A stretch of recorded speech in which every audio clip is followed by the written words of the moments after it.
Hey guys, I'm going to read the story to you, but I'm going to do it out in the hallway while first hour is going on. Everything Will Be Okay by James Howe.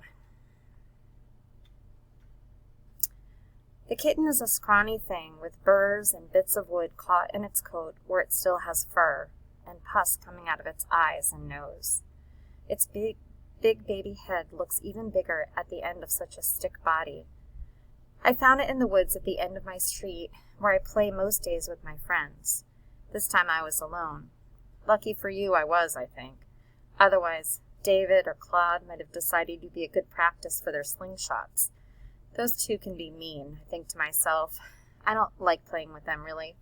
But they live at the end of the street, and sometimes you just play with the kids on their same street, even if they're mean.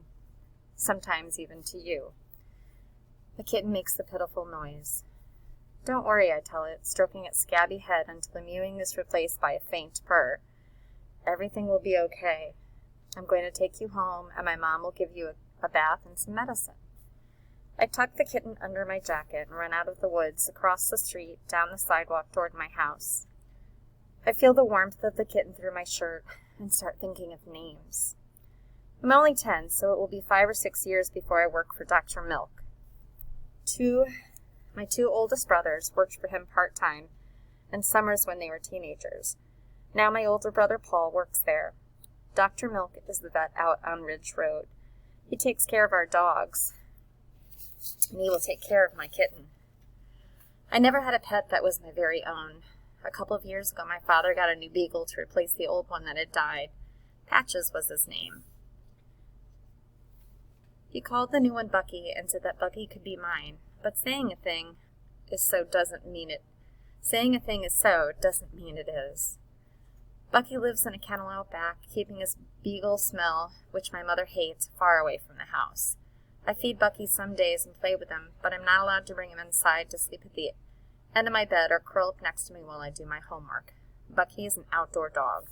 He is a hunting dog. He is my father's dog, really. When I am older, I will go hunting with my father the way my brothers have done. I try not to think about it. I want to go because I want my father to like me, but I don't want to kill animals.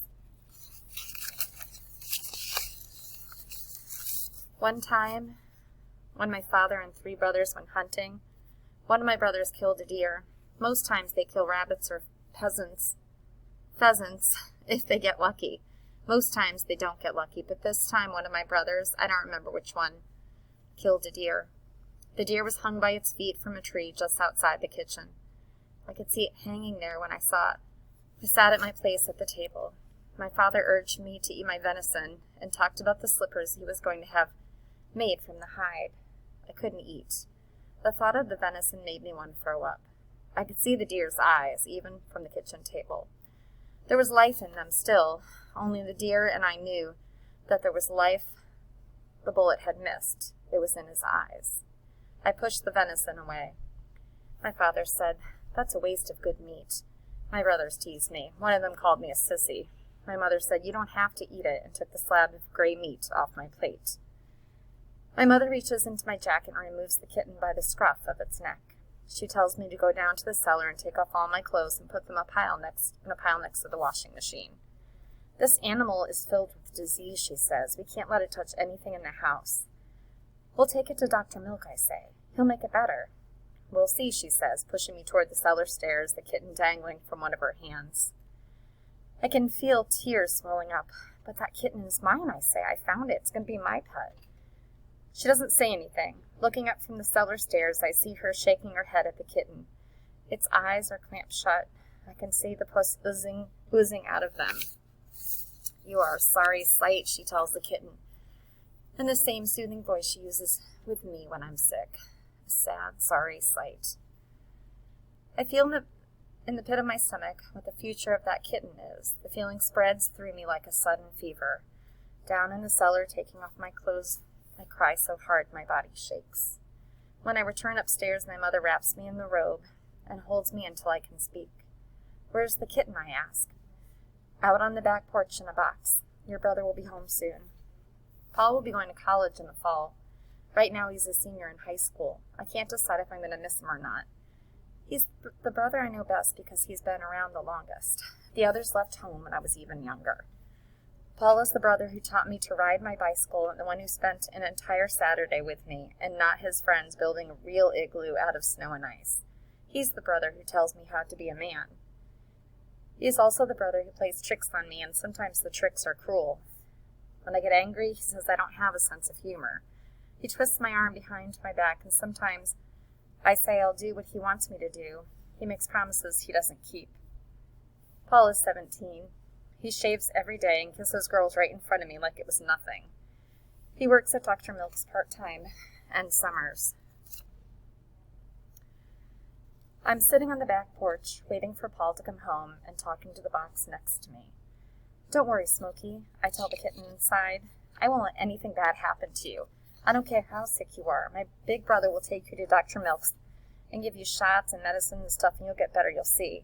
My big brother can fix anything. The kitten is awfully quiet. I wish it would make even a pitiful noise. We sit in silence. I daydream that I am 17.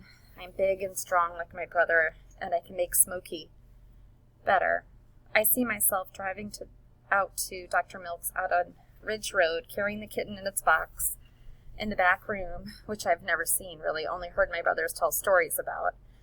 Giving it some medicine, reassuring it, everything will be okay, Smokey. Everything will be okay. In the kitchen behind me, I hear my brother and mother talking in low voices. Dr. Milk is not there when my brother pulls the car into the parking lot. It's after hours. My brother has a key. I am impressed by this. Come on, Paul says in a take-charge voice. Get that box now. Bring it on in here. He flicks on the light in the waiting room. You're coming in back with me, he commands. I need your help. What are you going to do, I ask. I'm holding the box tight against my chest. I feel Smokey moving around inside. What do you think, he says. You heard your mother. The kitten is sick. Bad sick. She's your mother, too? Well, she happens to be right, Paul said. With an animal that far gone, you don't have a choice. It's got to be put to sleep. I think the tears I jam back into my body are going to kill me. I think I don't let them out, they will kill me. But I won't let them out. I won't let Paul see. You do have a choice, is all I say. I hug the box for dear life and move toward the door. Paul moves faster. Come on now, he says, gently taking hold of my arm. Be a man. I'm not a man, I tell him. I don't want to be. You've got to do what's right. That kitten is half dead, as it is. Then it's half alive, too. He shakes his head. You always have to one-up me, don't you, he says. I don't know what that means, but I do know that no matter what I say, he's going to do what he wants to do. A few minutes later, we are in the back room. The box is empty. Smokey's inside a big old 5 pretzel can with a hose attached, clawing at the can's sides as my brother pumps in the gas. He's telling me it is good for me to watch this. It will toughen me up. It will help me be more of a man. Then he starts to lecture about me, about different methods of putting animals out of their misery. But all I can hear is the scratching, and then the silence. At the supper table that night, I don't speak. I don't look at my brother's face, or my father's, or my mother's. I look at the tree branch outside the kitchen window where the deer once hung. My brother is saying something about taking me to the driving range tomorrow. He'll teach me how to hit a golf ball. I won't go with him. I don't want him teaching me anything anymore. In the fall, he will go off to college. I will be 11. I will be alone with my parents, alone without my brothers. I get up from the table, and no one stops me. In the living room, which is dark, I sit for a long time thinking. I think about my kitten. I think about the pretzel can. I think about what it will be like not having any brothers around. I feel alone and small and frightened. And then all of a sudden, I don't feel any of those things. All of a sudden, it's as if Paul had already left and that I am on my own, and I know some things so clearly that I will never have to ask an older brother to help me figure them out. I will never work for Dr. Milk. I will not go hunting with my father. I will decide for myself what kind of boy I am, what kind of man I want to become. Just give yourselves a few moments to think about the story.